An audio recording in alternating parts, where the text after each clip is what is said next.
Hey there, we're the Westlaw Pirates and welcome to the show. We're here to share our thoughts on Northwestern athletics and college sports with thoughts and analysis from the visceral to the statistical. We run our tailgate with the red pirate flag flying high above as we give no quarter, especially the fourth. I'm Sam Walter. I'm John Lacombe. And I'm Eric Skuzkauspo. Well, we finish our summer previews as we do every year with a look at that team down south. A team that was much improved last year. A team that has really taken to the Bret Bielema style offense, or the Bret Bielema style of being, and just really run with it. An Illinois team Yeah. It's Illinois. I mean, we all hate them deeply, but and I think it hurt a lot that they were as good as they were last year. But will they be able to take that last year's 10-3 and take the next step into the top of the conference? I don't know. Let's find out. John, tell us about the Illini defense. I hate this team so much. We all do. We all do. Last year, if you all listened to the preview last year, I mapped out in detail how the Illinois defense under Aaron Henry was teetering on the edge of this cliff, and they were on danger of going over the edge of this cliff. And then last year, Illinois won 10 friggin' football games. And you know what happened? The defense went off the cliff. Illinois was bottom 5 in the Big Ten in total defense. They were bottom 5 in the Big Ten in run defense. The highlight of this defensive unit was their 12th ranked pass defense in the conference. But here's the ultimate kicker here. Illinois was 6th in the conference in sacks because of the high-risk 3-4 scheme that they play.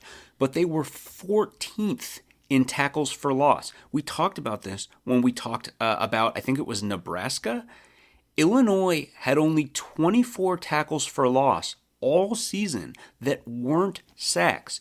This is by far the lowest number in the conference, which is all a long way of saying this defensive line was trash, just like they were expected to be. Illinois got shoved around the line of scrimmage all year long, and they won 10 friggin' football games. Son of a bitch, I hate this team. And guess what? Illinois is just going to run this whole thing back defensively. It's going to be Glenn. It'll be basically every key member of this defense with one massive exception. And if you're a Northwestern football fan, you might know who that major loss is.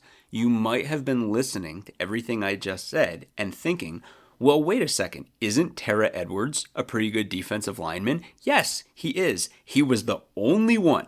He was the only guy in that Illinois defensive line depth chart who showed up last season. He was one of the only 3 guys on this defense who received any kind of all Big Ten recognition, and he's gone now.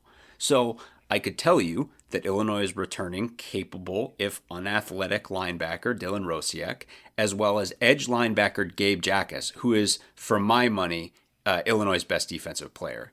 And Illinois sure does have defensive backs who made a bunch of tackles. We all know what that means. And they have a guy who picked off 5 balls in Xavier Scott. But, and I can't stress this enough, this defensive line will be absolute cheeks. They are in the conversation for worst defensive line in the conference. Do you know where Illinois is bringing in several key reinforcements for this defense from the portal? Wisconsin. And Aaron Glenn knows nothing about coaching up a defensive line. This is the most back-to-front team defensively in this conference, and it isn't even close. So Scuzz is going to cover it in detail now, but Illinois is making their money on the other side of the football here. As far as my side, how this team practices on a week-to-week basis with this offensive line going against this defensive line, I have no idea, okay? I will say, last year, in this frigid weather, this horrible weather that I talked about during the Minnesota preview, in our lost season with our mess of an offense, we didn't take advantage of just how garbage this defensive line was. This year, let's change that. Let's blow a hole in this crappy front, and let's go down there, and let's move the ball down the field, and let's take another one from these guys. We did it 2 years ago. Again, this is a team coming off a great season who is thought to be one of the darlings of college football. Ain't none of that on my side of the football. This is a bad defensive football team, and they're worst in the place that matters the most. They're crap in the trenches. This is a team that's going to get pushed around the line of scrimmage all season long when their defense is on the field. And I don't know how it's going to matter in the rest of their schedule, but I damn sure want it to matter when we play them at the end of the year. Well, Scuzz,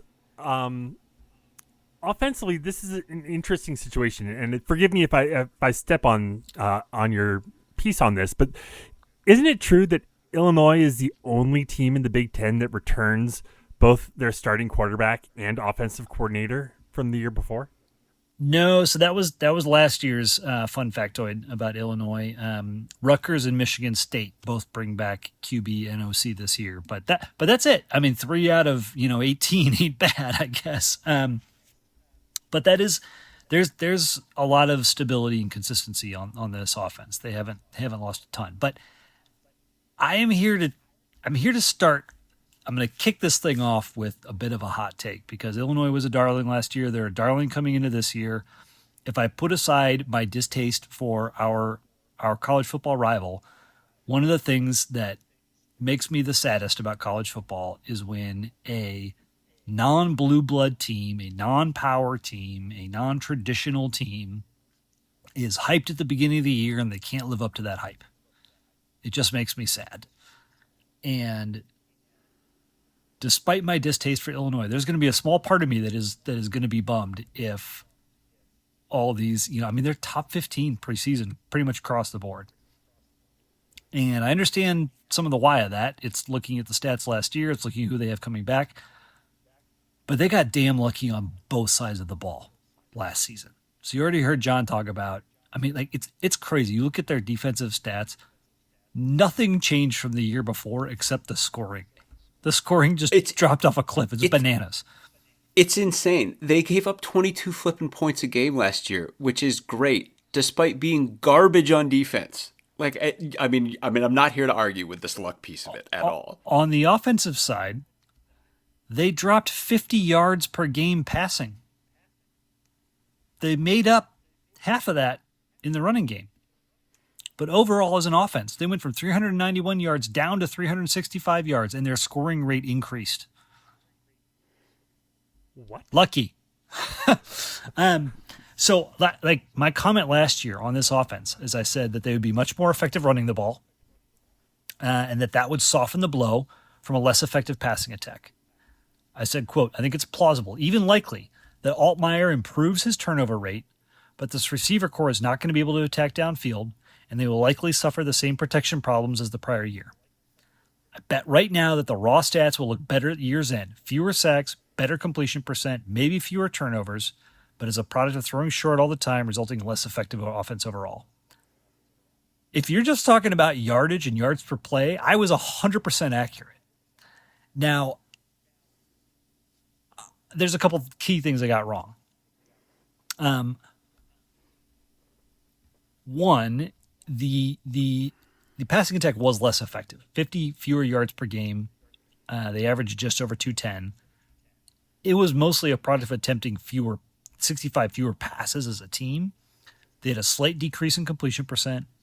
They did have 7 fewer interceptions with the same number of TDs. So that the idea that Altmaier was going to improve his turnover ratio, which I think is probably a product of attempting fewer passes, of being a bit more choiceful, of being able to lean on the running game more.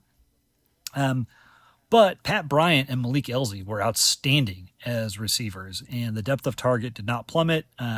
They were able to still be pretty effective and explosive in the passing attack, particularly because of Pat Bryant. Pat Bryant, who, by the way, is looking really solid for my Broncos here in preseason. Yeah, he's still wearing orange, but it ain't Illinois orange. Much better orange. Much better orange. So, I think there's this narrative about Illinois being this awesome offense last year, and they weren't bad, but they weren't as good as you remember. They averaged only 28 points per game, a 4-point increase from the year before. This is nothing you would call incredible or life-changing. I mean, like, the much bigger leap was on the defensive side, where the points per game dropped by 8, and none of the other stats changed. It's crazy. So I think you can also look at their schedule a little bit. They struggled offensively against every good defense they've played, but to their credit, they smoked every bad D that they played. So, as we think about fast forwarding to this year, I mean, Luke Altmaier is on the tip of everyone's tongue. Illinois is Phil Steele's number 3 dark horse for the year. Wow. They're loving on these guys. And yes, Luke Altmaier was good last year, but beyond staying healthy and throwing fewer picks, he pretty much matched what he did the year prior. And here's where I think things changed for the Illini in 2023. Or in 2024. The prior season, they scored on 3% of their rushing attempts. In 2024, while running the ball more frequently, I might add, they scored on almost 5% of their rushing attempts. They went from 12 rushing TDs to 22. Whew. Josh Wow. McCray, who missed the second half of the 2023 season, scored 10 touchdowns on 117 rushing attempts while averaging 5.2 yards per carry. Aiden Lafferty, who was just over 6 yards per carry last year, had 4 TDs. And Caden Fagan, who missed the second half of the season injured, also averaged close to 5 yards per attempt. This team was a powerhouse on the ground. They were a bowling ball of a Bret Bielema team. Yeah, I was going to say, that sounds very Bret Bielema-ish. This is Bret Bielema to a T. Now, they're not quite 2012 Wisconsin. That was the year when Monte Ball, James White, and Melvin Gordon combined for 38 touchdowns on 620 carries. That's a 6% TD rate. Just a little bit higher than what Illinois did in 2024. And this is Bret's bread and butter. This is exactly what we were all worried about when he showed up in Champaign. And this is the type of offense that typically stays awesome, even when they lose top talent. This year, they lose both Pat Bryant, who's now in the NFL and with the Broncos, and Josh McCray, who transferred to Georgia. Yep. Returning is the entire offensive line, including a couple of guys that everybody thought were going to go to the draft, but those guys were like, "No, we want to come back." So Illinois starts with an awesome offensive line. It's 4 returning starters.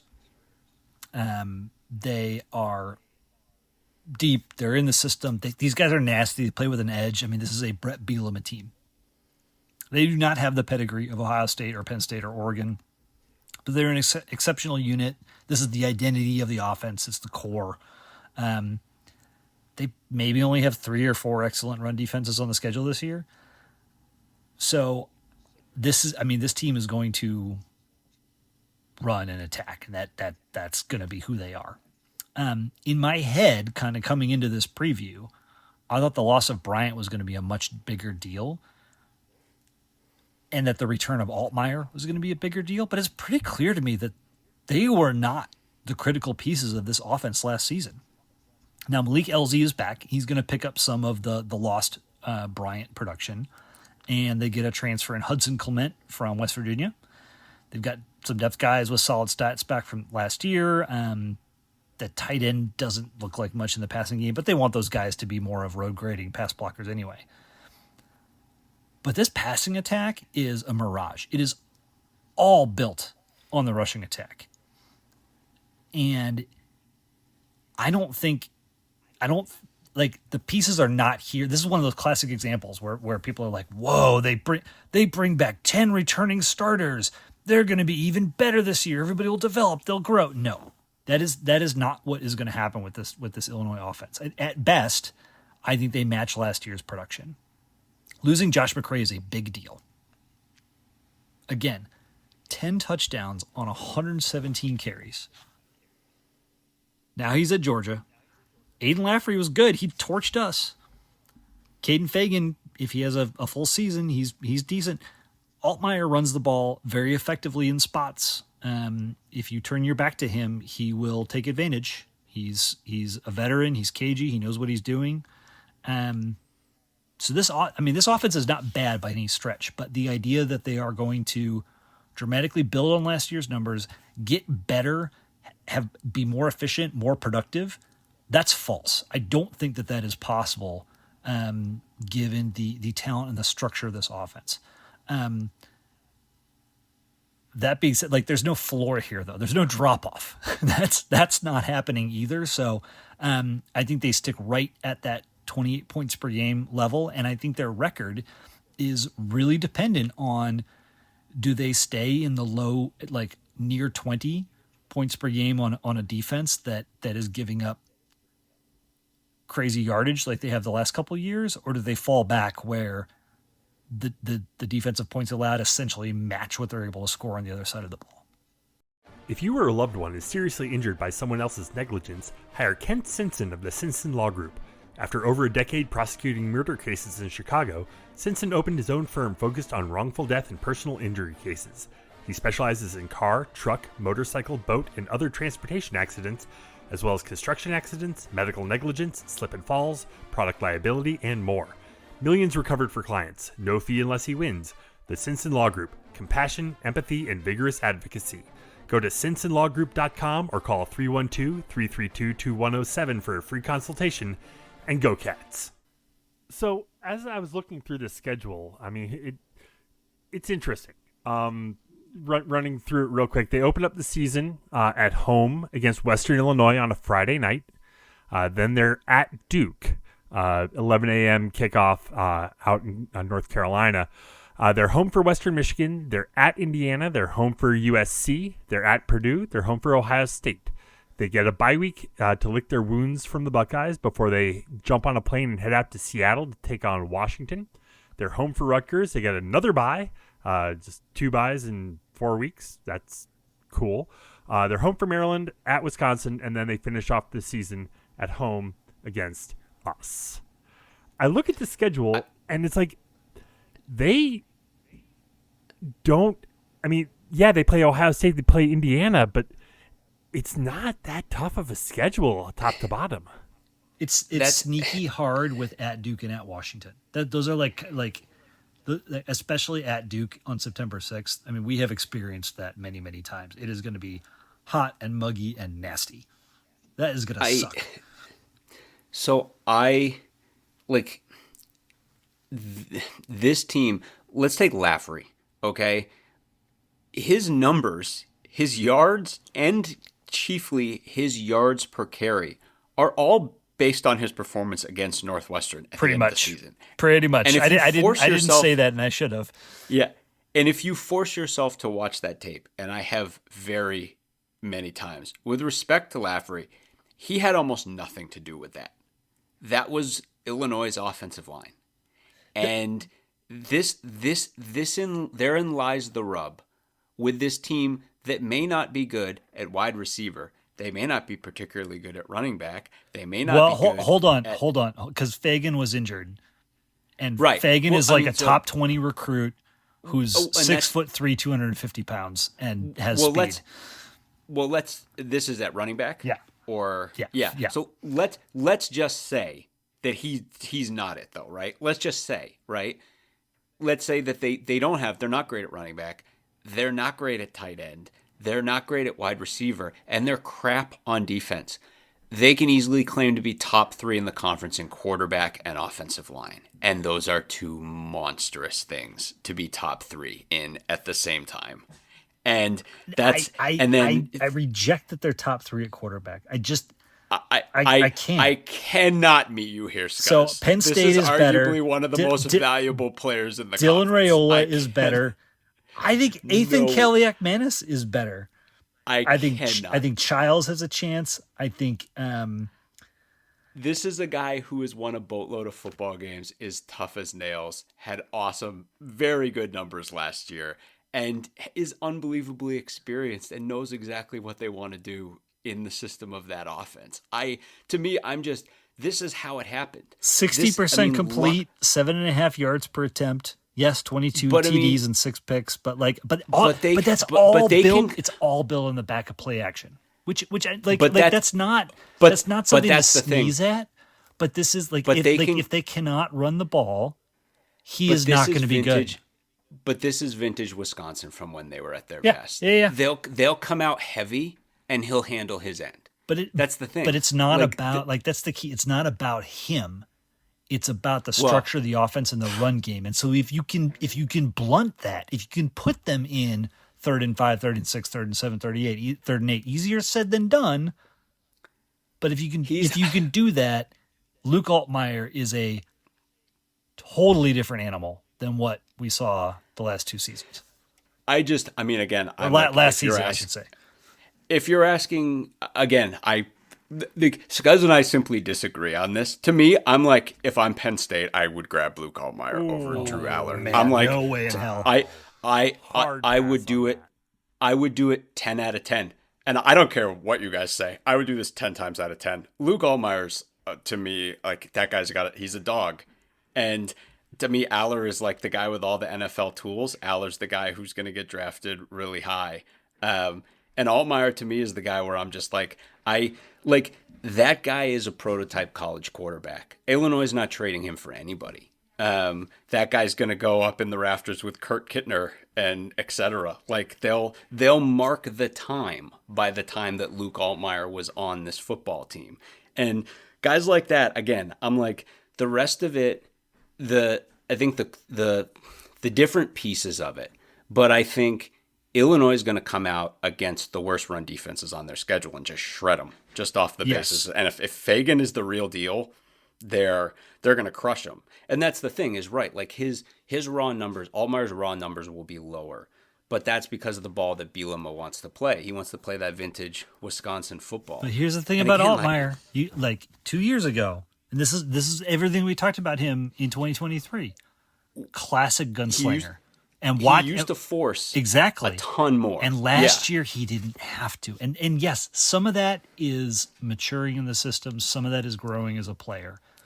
Some of that is that he threw 4 to 5 less balls per game and didn't have any of the pressure on him that he did the prior season. And so he didn't have to figure out how to operate in that high pressure moment and not force a ball. And that mentality changes when you're up against it. And it'll be really interesting to see. I'm not rooting against the guy. And again, I'm not saying that he is a bad quarterback or this offense is bad. What I'm saying is that the patented Bret Bielema running machine is what runs this equation. Sure. This is more like Iowa than it is like anything else. And I think the conversation and the perspective around Luke Altmaier is way out of sync with what is actually driving the bus here. Well, I think the Wisconsin thing is an interesting thing, right? Because it's like Wisconsin made the Big Ten championship a lot of times, like in those vintage times, and then ran into teams that were really good defenses and like the wheels fell off the wagon, right? Like I think like that was always kind of the rub. Like that was their last hurdle. And this Illinois team may be the same way. I mean, again, I think at the end of the day though, we're splitting hairs on the whys, right? Like I think Joel Stave was the Wisconsin quarterback in 2012 when they had those bananas rushing numbers. That's the category that Luke Altmaier is in right now. He ain't Russell Wilson. He's Joel Stave. Again, we simply disagree. Where's my popcorn? I got to sit back and just. I can't stress enough. I would love for Luke Altmaier to be bad this year. I have no love for Illinois. I don't want Illinois to be a good football team. I want it to go back to the way that it was. I just think his numbers are more in line with John Stocco. They've got that identity though, right? I mean, regardless, whatever. You listening at home, think what you want to think. Against all but the best defenses that they play, this offense is just going to work. And it's going to work in a quintessentially Bret Bielema way.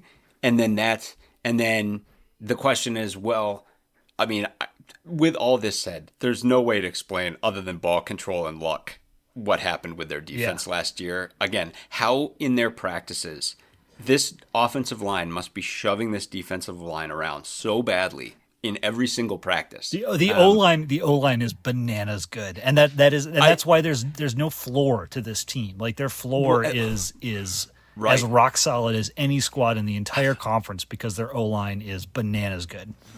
Right, like we were looking at the schedule earlier, and I was like, getting them below 7 is tough, just because like Western Illinois, Western Michigan. Don't sleep on USC at home. They're going to blow a hole in that defense. At Purdue and like Rutgers, Maryland, this Wisconsin team is all kinds of a mess right now. And then, we want a big piece of this to be us, right, at the end of the season. But from Illinois' perspective, they're looking at the damage they did. I mean, you take us as an example. Like, this obviously is a huge focal point for our defense, is how this season ended against Illinois last year. But from Illinois' perspective, they did so much in the trenches in that football game. And that same kind of thing, they're looking, I mean, that performance, Wisconsin, Maryland, Rutgers, Washington, Purdue, USC, Western Michigan, Western Illinois, and maybe even Duke. Depending on what Manny Diaz has going on the defensive side of the ball there. I mean, it's like, you want to find 10? You can find 10 here. Now, that Indiana game, huge. That Ohio State game, huge. But, like this team is going to be able to do things on the offensive side of the ball really well. Well, when we said this, I said this in the USC preview. So they play Indiana on September 20th, and that feels like a red circle, like huge Bret Bielema foaming at the mouth. This team foaming at the mouth. Indiana being the belle of the ball last year, and Illinois being like, "What the f? What about us? We won 10 games. We punched everybody in the mouth. We beat Michigan, just like Indiana did, and didn't get nearly the love. And now they've got an opportunity to prove it at Indiana on September 20th.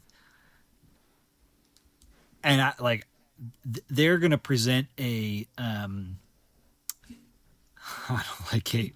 rabid fortitude that Indiana has not really seen in the Cignetti tenure. We'll see how that plays out. It's two lunatics going at each other.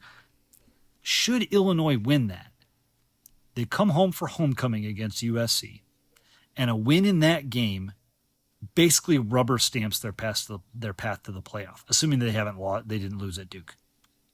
I mean, a loss at Ohio State. They're staring 11-1 in the face if they win those two games against Indiana and USC, and that will put them in the playoff, no doubt. That's like everything I said earlier about the offense is 100% true. And John, everything you've said about the defense is 100% true. And they could still win those two games and put themselves in position to make the playoff. And I think they will get absolutely smoked up against a really good team in the first round. But regardless, like those are the kind of chips Illinois is playing. That's the window they're playing in this year. Yeah, it's so bizarre because then on the flip side, like we talked about the luck thing, right? Where it's like when Illinois gets a good defensive effort from an opponent, then things do get really squirrely because defenses like Illinois' defense, like at Duke, Darian Mensah could throw for 350 yards against this defense. Like, I mean, that's like if they struggle to run at Duke, if they struggle to run at Washington, if they struggle to run at Wisconsin, if they struggle to run against us, that's the recipe for only getting 6 or 7 wins. Right. And I mean, it's like you can go through and it's like Indiana, you think Curt Cignetti, even with this reformulated team's not going to find ways to move the ball against this Illinois defense? Like, I can't stress enough how bad Illinois' defense is in the trenches of this football team. Like, teams that have an identity, even like a USC with all of their problems, is going to have real things going on the offensive side of the ball. You know Ohio State is. And there's like Preston Stone. Like, there's a chance that he's really going to go off against this defense. I think for all of us who were watching that Illinois game, there was a feeling that particularly on at the beginning of that game, we were really moving the football and then just couldn't convert and couldn't turn it into points. That it was like very much kind of how it was for Illinois' defense all season. It's like, well, for crying out loud, we're moving the ball against this team, and then we just can't do anything with it, or something goes wrong, or we turn the ball over, etc. And it's like, therein lies the massive difference, the difference that Preston Stone can bring to this football team, because this Illinois defense is on the list of teams that he can for sure pick apart, even if the weather's bad at the end of the season. So yeah, I mean, again though, it's Illinois will have an offense that is capable of being really good and has a rock solid identity in the mold of the guy. Again, your mileage may vary on Altmaier, but as a unit, their thing, they know exactly what they want to do and they know exactly how they're going to do it. And the bottom half of their schedule, they're going to do it in spades. And then, yeah, I mean, maybe, like, with all that said, like, if that all happens and teams are just trading points with them and they don't have the luck on their side, well, that's how you end up down at, like, the 7-win range of the schedule. But I don't know. It's not a murderer's row. 9 seems safe to me. I think that they can get to 9 for sure. You don't see 10? They could. That USC game is sitting pretty for them. The Indiana one and the Ohio State ones are the two that jump out big. And then, but I will certainly take our ability to go down there and steal one from them based on our ability to trade points with them, which, by the way, you may remember is exactly what we did 2 years ago. Indeed. When we went down there and beat Illinois. That was the exact recipe. If we follow that same recipe again and Illinois decides that they want to put up some more ludicrous offensive numbers, this time running instead of throwing, which is what they did 2 years ago, but we just match that production and then just outscore them, I'll take that in a second. But again, like, I don't think they're going to have a good defense. I do think they're again, it's not just that their offense is it's that they know exactly what they want to be. And there's just not a murderer's row of defenses on this schedule. Like, they're going to be able to do that thing against a ton of teams on their schedule, probably to the tune of 8 or 9 wins, if not more. What they want to be matches up very well with the schedule. So yeah, Yeah, 9 wins feels really, really plausible to me. Even if, like, statistically we're going to look back at this team and be like, man, they got worse on D, they didn't improve on O, and they were able to hold serve with their scoring rate and their record, and that's going to really reflect the schedule. And like, here's the other piece of it too, and this goes to everything that Scuzz hammered home, and which is all really true.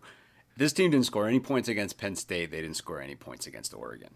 And if you're looking for the comps on their schedule this year are Indiana and Ohio State.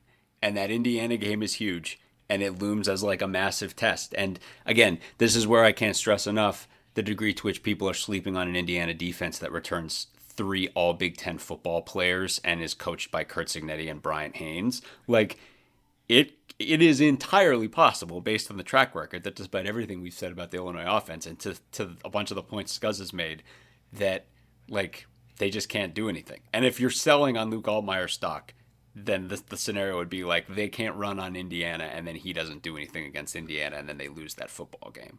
And again, it's possible, but for those 2 games, there are a bunch of other games where they're just not going to get tested defensively in that way. They're going to be able to do what they want to do.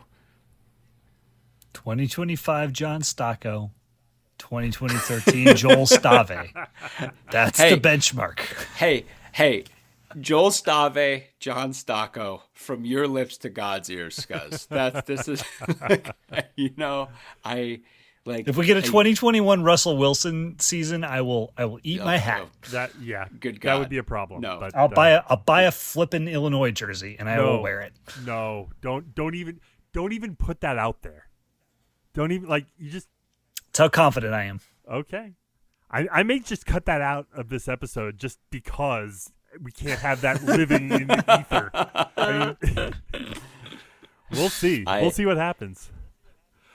Yeah, there. So yeah. Anyway, hey, with all this said, let's. We did it 2 years ago. Let's do it again this year. Let's ruin whatever their plans are. Let's go down there and ruin it at the end of the year for them. Ruin their post-Thanksgiving feast. That's leftover whatever. 100%. Let's get things back to the way they have been for so much of this rivalry in recent history. Let's put it back to where it belongs. May their leftover turkey turn to ashes in their mouth. There it is. So that is the end of our summer previews of all of the teams Northwestern plays. Next week, going out with a bang, boys. Yeah, we are. Yep. Next episode, we come back with our in-depth look at the 2025 Northwestern Wildcats as we get set to head down to the Big Easy, to head down to New Orleans to take on Tulane. We're going to go as deep as we've gone on these opposing team previews. Take that to the next level. That's how in depth we're going to be analyzing our own team. So be sure to tune into that. Come back as I say next week. The season's starting here, boys. We are, as we're recording this on the 19th, we're less than 2 weeks away from college football getting going, and I'm psyched. I'm ready for it. I know, it's crazy. It's crazy how quickly it's all coming up, but I think we're all pretty stoked. So with that, we'll go ahead and leave it there for tonight. Head to our website, westlawpirates.com, where you can leave comments and questions. Find us on Facebook, Twitter, Blue Sky, Instagram, and YouTube at Westlaw Pirates, and you can always email us, westlawpirates@gmail.com. Tune in next time as we give our visceral and statistical views on Northwestern athletics, and look for us in the West Tech lot of Martin Stadium flying the red pirate flag, because we give no quarter, especially the fourth. For John Lacombe and Eric Scousby, I'm Sam Walter. Thanks so much for listening. We'll see you next time.